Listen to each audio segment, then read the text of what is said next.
नमस्कार साथियों, weekly legal news में आपका स्वागत है। आइए सुनते हैं इस सप्ताह की मुख्य लीगल न्यूज़।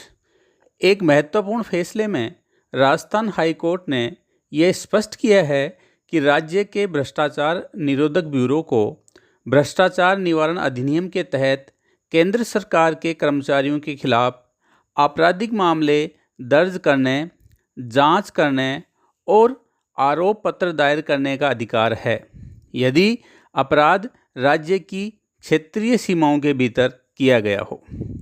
एक मामले में सुप्रीम कोर्ट ने कहा है कि जहां व्यक्तिगत स्वतंत्रता की रक्षा आवश्यक है, वहीं अदालतों को अपराध पीड़ितों की पीड़ा को भी नज़रअंदाज नहीं करना चाहिए। पीड़ित और अभियुक्त दोनों के अधिकारों के बीच संतुलन की आवश्यकता पर बल देते हुए पीठ ने पटना हाई कोर्ट का आदेश रद्द कर दिया, जिसमें हत्या के मामले के 2 आरोपियों को अग्रिम जमानत दी गई थी।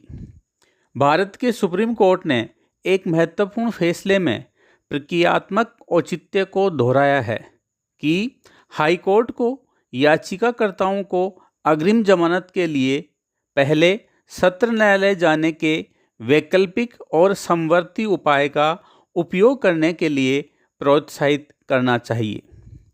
जलवायु कार्यकर्ता और शिक्षा सुधारक सोनम वांगचुक की पत्नी ने उनके खिलाफ राष्ट्रीय सुरक्षा अधिनियम NSA के तहत की गई गिरफ्तारी को सुप्रीम कोर्ट में चुनौती दी है। उन्होंने एक हेबियस कॉर्पस याचिका दाखिल कर वांगचुक की तुरंत रिहाई की मांग की है और गिरफ्तारी को गैर कानूनी व प्रक्रिया का उल्लंघन बताया है।